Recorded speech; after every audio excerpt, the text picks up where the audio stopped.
ಇನ್ನು ರಾಜಕೀಯ ಸುದ್ದಿಯತ್ತ ಬರೋದಾದ್ರೆ ಮಂಡ್ಯದಲ್ಲಿ ಲೋಕಸಭೆ ಚುನಾವಣೆ ಅಖಾಡ ಏನಿದೆ ಅದು ಗರಿಗೆದರ್ತಾ ಇದೆ. ಬಹಳ ಗೊಂದಲ ಇದೆ. ಯಾರು ಈ ಸರಿ ಮಂಡ್ಯದಿಂದ ಟಿಕೆಟ್ ಅನ್ನ ಪಡಿತಾರೆ ಅಂತ.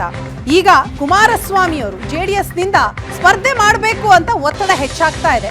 ಕುಮಾರಸ್ವಾಮಿ ಸ್ಪರ್ಧೆಗೆ ಜೆಡಿಎಸ್ ಮುಖಂಡರು ಆಗ್ರಹಿಸ್ತಾ ಇದ್ದಾರೆ. ಎಚ್ ಡಿ ಕುಮಾರಸ್ವಾಮಿ ಅಥವಾ ನಿಖಿಲ್ ಕುಮಾರಸ್ವಾಮಿ ಅಭ್ಯರ್ಥಿ ಆಗಬೇಕು, ಅವರ ಅಭ್ಯರ್ಥಿ ಆದರೆ ಸೂಕ್ತ, ಕ್ಷೇತ್ರವನ್ನ ಗೆಲ್ಲಬಹುದು ಅಂತ ಸಭೆ ನಡೆಸಿ ಜೆಡಿಎಸ್ ಮುಖಂಡರು ಒಮ್ಮತದ ನಿರ್ಧಾರವನ್ನ ತೆಗೆದುಕೊಂಡಿದ್ದಾರೆ. ಅದನ್ನ ಲಿಖಿತ ರೂಪದಲ್ಲಿ ಕುಮಾರಸ್ವಾಮಿ ಅವರಿಗೆ ತಲುಪಿಸಬೇಕು ಅಂತ ಈಗ ಮುಂದಾಗಿದ್ದಾರೆ. ಲಿಖಿತ ರೂಪದಲ್ಲಿ ಮನವಿ ಸಲ್ಲಿಸಿ ಕುಮಾರಸ್ವಾಮಿ ಅವರ ಸ್ಪರ್ಧೆಗೆ ಒತ್ತಡವನ್ನ ಹಾಕ್ತಾ ಇದ್ದಾರೆ ಅಲ್ಲಿನ ಸ್ಥಳೀಯ ಜೆಡಿಎಸ್ ಮುಖಂಡರು. ಕುಮಾರಸ್ವಾಮಿ ಅವರ ಬಳಿಗೆ ನಿಯೋಗ ತೆರಳಿ ಮನವಿ ಸಲ್ಲಿಸಬೇಕು ಅಂತಲೂ ಕೂಡ ನಿರ್ಧಾರವನ್ನ ಮಾಡಿದ್ದಾರೆ. ಲೋಕಸಭಾ ಸಂಗ್ರಾಮ ಗೆಲ್ಲೋದಿಕ್ಕೆ ಈಗಾಗಲೇ ಬಿಜೆಪಿ ಮತ್ತು ಜೆಡಿಎಸ್ ಮೈತ್ರಿಯನ್ನ ಮಾಡ್ಕೊಂಡಿವೆ. ಮೈತ್ರಿ ಅಸ್ತ್ರ ಪ್ರಯೋಗ ಆಗಿದೆ.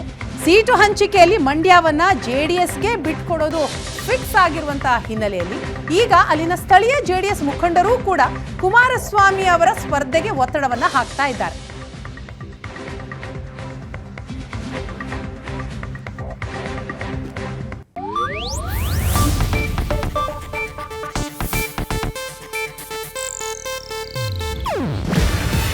ಇದು ಏಷ್ಯಾನೆಟ್ ನ್ಯೂಸ್ ನೆಟ್ವರ್ಕ್ ಪ್ರಸ್ತುತಿ. ನೀವು ನೋಡ್ತಿದ್ದೀರಾ ಏಷ್ಯಾನೆಟ್ ಸುವರ್ಣ ನ್ಯೂಸ್.